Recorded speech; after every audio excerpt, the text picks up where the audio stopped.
Let's talk about Marie Laveau, the voodoo queen of New Orleans. Y'all see what I did there? Marie Laveau still walks among them. And on the very property. The fact that she still walked and roamed the streets of New Orleans is definitely real. Written in looping script. Welcome to New Orleans, Jonathan. You'll never leave. Do something with it. It's just money coming to me easily. Money coming in and needing me. Money coming in repeatedly. Money coming, it's just money coming. It's just money coming to me frequently. Money coming in to be with me. Money coming in secretly. Money coming, it's just money coming. It's just money coming to me always. Money coming in all day. Money coming in all paid. Money coming, it's just money coming. It's just money coming to me frequently. Money coming in to be with me. Money coming. Let's talk about Marie Laveau, the voodoo queen of New Orleans. Y'all see what I did there? Now, if you're from New Orleans, if you've watched American Horror Story, or if you just know your history, you would know exactly who this black queen was.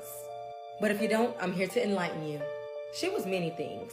A dedicated practitioner of voodoo, a healer, an herbalist, an entrepreneur, a prominent female religious leader and activist, and she also did root work and would conjure Native American and African spiritualism, as well as Louisiana voodoo and traditional Roman Catholicism.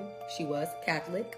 And she also owned a beauty salon. Now, if you watched American Horror Story, the Coven season, Angela Bassett played her, and she did an excellent job. You would see how she basically owned the salon on the show, basically as her cover-up job. But really, she was much more than just a hairstylist, y'all. But she took on many wealthy clients, and I felt like that's really how she got her word out there too, in her clientele, by people coming into her hair salon. And even though people already knew her, but she would get many wealthy clients to come to her hair salon. And there are still descendants of Marie Laveau living today, and they're extremely proud of their heritage, and they educate and enlighten and still teach to this day. But people would literally travel from all over. I'm talking about wealthy people would travel all over for the help of Marie Laveau. They would come to her for fertility issues. Back then, you could go to a doctor, but their technology, they weren't that advanced. They would literally come to her if they needed help with fertility reasons, with financial reasons, if they just need some advice. I mean, who don't want advice from the voodoo queen? They would come to her for family affairs, for her to grant them wishes. Anything that you could possibly desire, you could come to her, pay her, and your wish will be granted. And she's buried in a cemetery in St. Louis, which is extremely popular. Like I said, people from all over come to visit her grave. They leave offerings, they leave her all type of flowers, and they ask for wishes. It's a lot of stuff that people do, but it is a tourist attraction. And she also has different little shops and knick-knack shops in New Orleans that people come to try to, pay respect, and they just find her extremely interesting. And it states that she was born in 1801, but some people said that they believe that she was born in the late 1700s. Now, some may say the woman in this picture is her daughter, is her, but rumor has it no one has an exact picture of what Marie looks like. Hey guys, welcome back to All Things Jenny. I'm Jenny. So some of the locals in New Orleans believe that Marie Laveau still walks among them, and some of them even believe that Beyonce might be a reincarnation of Marie Laveau because of the resemblance, because of everything. Greetings, multiple gateways from New Orleans here, fortune teller, psychic medium. Anyway, what I want to share with y'all really quick is a story about Marie Laveau. Now, let me tell y'all something. I know so many people have been in competition to take this woman title and just want to be the next voodoo queen of New Orleans. I'm going to be real with y'all. I don't think it's going to happen for anybody. Only because this woman has such a huge legacy. And the fact that she still walked and roamed the streets of New Orleans is definitely real. And she's also a shapeshifter. Let me tell you something. A lot of my friends actually live in the French Quarter. They grew up there. They families, from their grandma, great-grandma, granddaddies, everybody, have always lived in the French Quarter. It's so many stories that I can share with y'all about this lady. That it's so much. I can't even mention it all in this video. But what I can tell you is go to them French Quarters late at night sometimes. Camp out. Because you might not see them on the first time. Maybe not even the second night. I guarantee you, if you stay for a whole week, you will definitely see her. Marie Laveau, yes ma'am, all day long. All day. So many locals have seen her laid over in the night, roam and walk in the street, but she also can transform into something else. She shapeshifts as well. When you go to Google, put in the queen, the voodoo queen of New Orleans, her name still comes up. And Google speaks of her as now, present. They don't even speak of her from the past. They don't use past tense for her at all. So, you know, that's amazing. And it also lets you know that she still roams the streets, and the spirit world is very real, and that she hasn't went anywhere. You know, so that's just something to take into consideration. I think the story is amazing. So just want to share. So they got this house over here on St. Anne Street in the French Quarter. And on the very property that this house sits on, once sat the house of Voodoo Queen Marie Laveau. Now, this house was built in the early 1900s after the house that Marie Laveau lived in was demolished. But that doesn't stop all these people from coming over here and putting all these hair ties and these hair clips on the house because it's supposed to bring good luck. Now, some say this house was a gift to Marie Laveau by a rich bro who she helped his son get off a murder charge with some voodoo spells. And then some say it was actually her grandmother's house and she was raised here and she raised her kids here. Now, the house that currently sits on the property was built on the foundation of the house Marie Laveau lived in.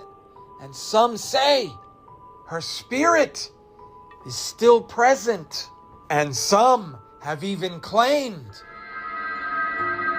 to see her ghost. And if you want to check out the area over in Bayou St. John where she used to do the rituals, you could jump on one of our tours, hit up our website. I have a crazy theory.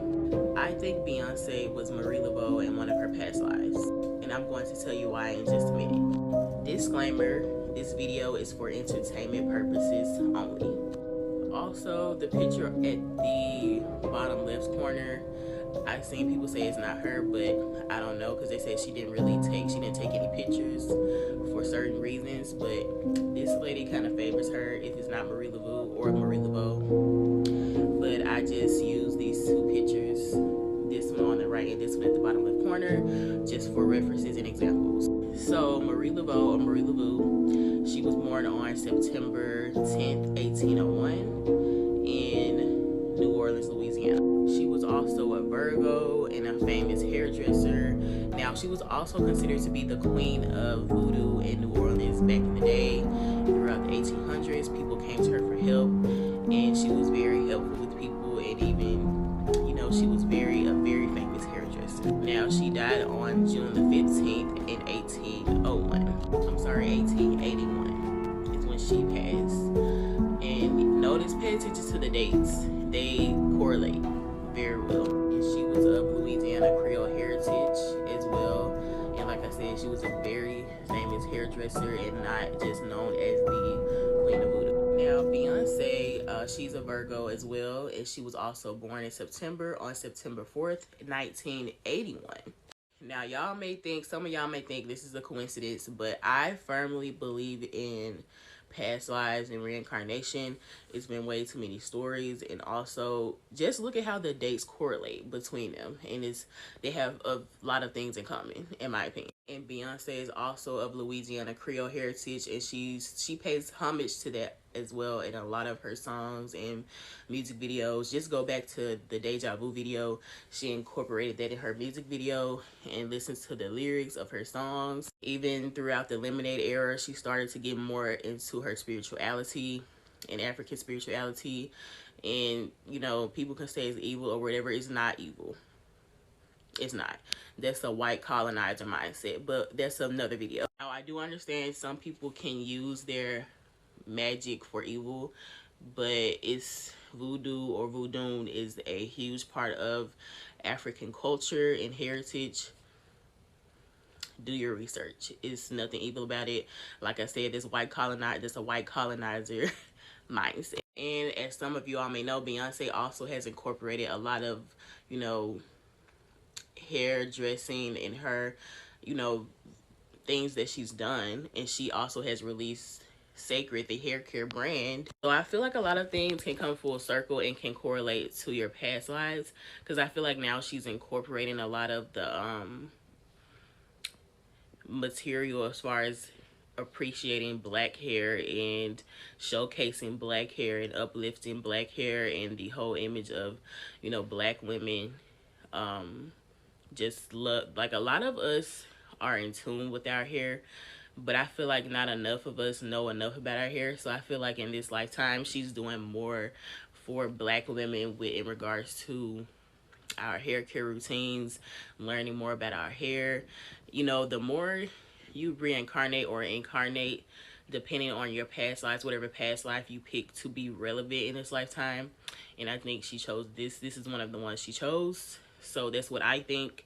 But this is why I think she was Marie Laveau or Laveau in one of her past lives.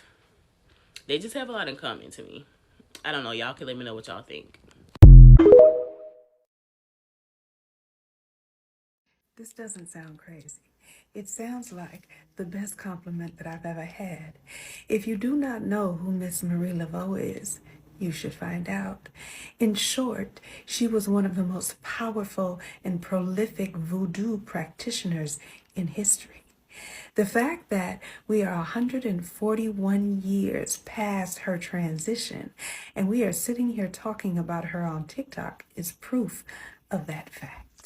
Want to get creeped out? Let's talk about Marie Laveau, Voodoo Queen of New Orleans. She was a Creole woman known for her skills in voodoo, herbalism, and midwifery. Her daughter, also named Marie Laveau, also dabbled in root work, conjuring, and various special practices. That being said though, I actually did a voodoo tour in New Orleans, and I'm gonna do a separate video on what I learned in New Orleans about voodoo. It was so interesting. Marie Laveau was born in the late 1700s in the French Quarter of New Orleans. Culturally, she had a mix of Catholicism as well as her mother's African traditions. She was said to run ceremonies in the Congo Square of New Orleans, whip up potions, and tell fortunes like nobody's business. People from all walks of life came to her, whether it was for healing or advice, or maybe some magic to settle a score. It was said she had eyes and ears all over town and was constantly gathering up secrets, which would have really helped with her fortune telling. How did Marie Laveau become this famous historical figure of spirituality and voodoo? She was a boss, okay? She was an entrepreneur. She ran a beauty parlor catering to the elite, where she did hair, but also picked up all the juicy gossip, really helping with her telling those fortunes. So she used this intel in her voodoo consultations. She married a man named Jacques Perry in 1819. He was a free man of color from Haiti, which at the time was Saint Dominique. They had 2 daughters together, but tragedy struck and Jacques passed away. Marie became known as the Widow Perry, and she continued her work, gaining fame for her mystical abilities and becoming a central figure of New Orleans, specifically in the spiritual scene, gaining a rep as a clairvoyant and selling charms. Like I said, I am going to have another video about what I learned about voodoo while I was in New Orleans, but what I will say in this video is that voodoo is so different from how it's seen today.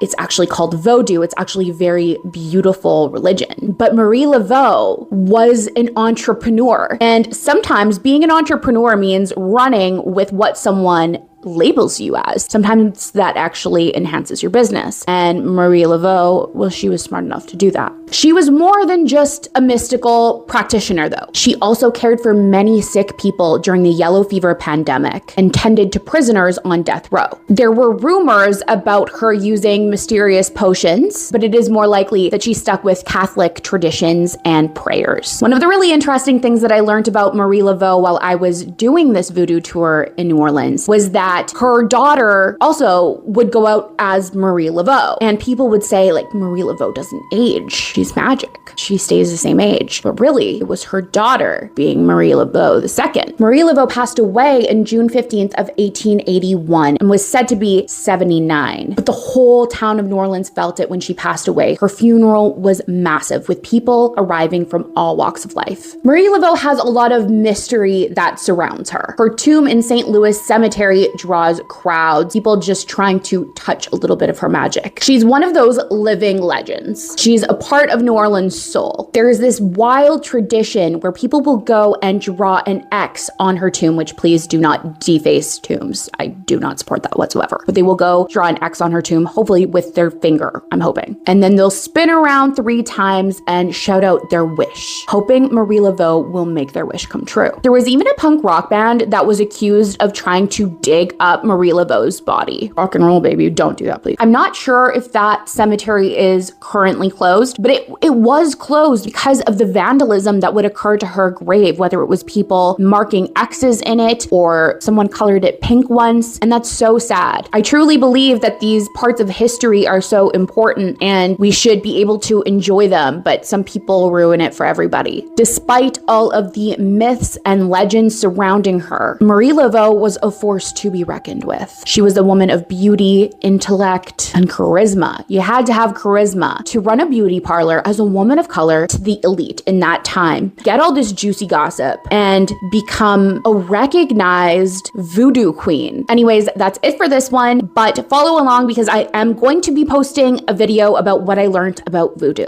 and it's really interesting. Stay haunted.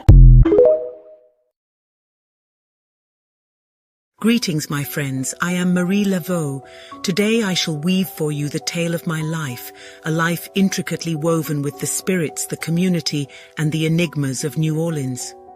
My journey commenced in the enchanting thoroughfares of New Orleans, where cultures converged and the spirits whispered their secrets in every breeze.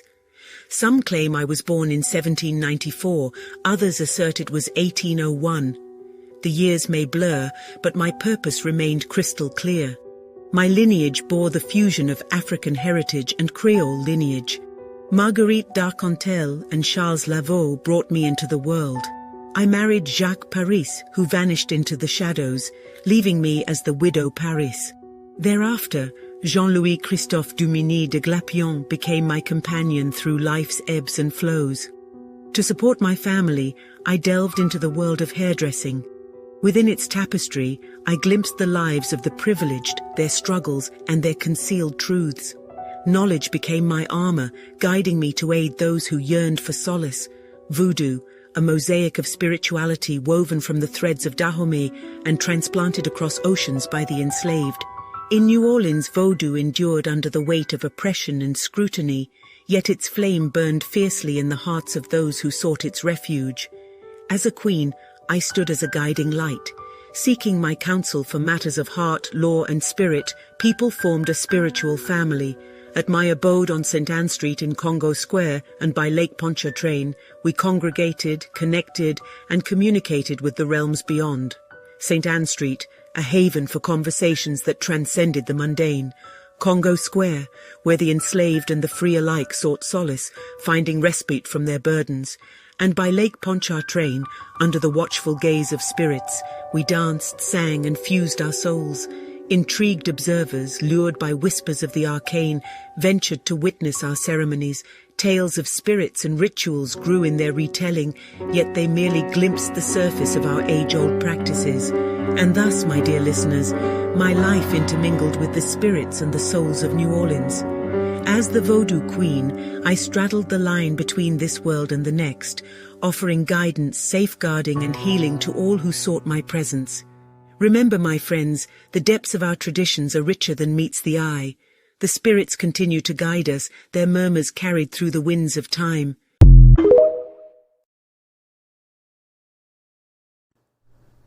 Yo, I'm over here looking at the actual photo of Marie Laveau.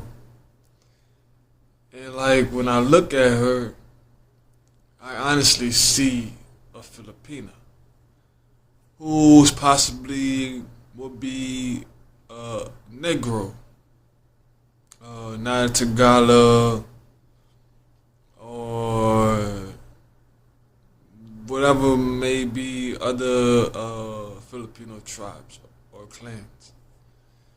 But this was like when New Orleans actually had Chinatown, which was from like the 1850s to the 1970s. And She has very long hair. She's not an ugly woman whatsoever. So she possibly came from someone who possibly was in the Battle of New Orleans. She probably married an actual railroad builder. Probably so, or probably not. It might be related to something that actually helped out in the railroads. I'm learning my history of just being from New Orleans and everything, but I'm learning on my own, and I'm actually just embracing it and actually acknowledging the fact that New Orleans is one of those places where you could have found possibly what you would like to call the darkest Asians in America or on Earth, which is like not really true. But Asian influence was real big in New Orleans, Manila Village. So said that the Filipinos were there since the 1500s. Some say 1700s. But the proof is there.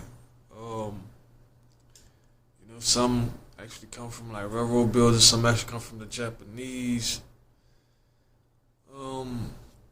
But I just look at this and reflect like this is the real Marie Laveau. Like she don't look mean or nothing, but she look a little aggravated in spirit when I look at it. Like people didn't want to stop calling her the Voodoo Queen or something. I don't know. Interesting though. Just felt like I needed to share this. I wanted to share. Hopefully you enjoyed the photo of Marie Laveau.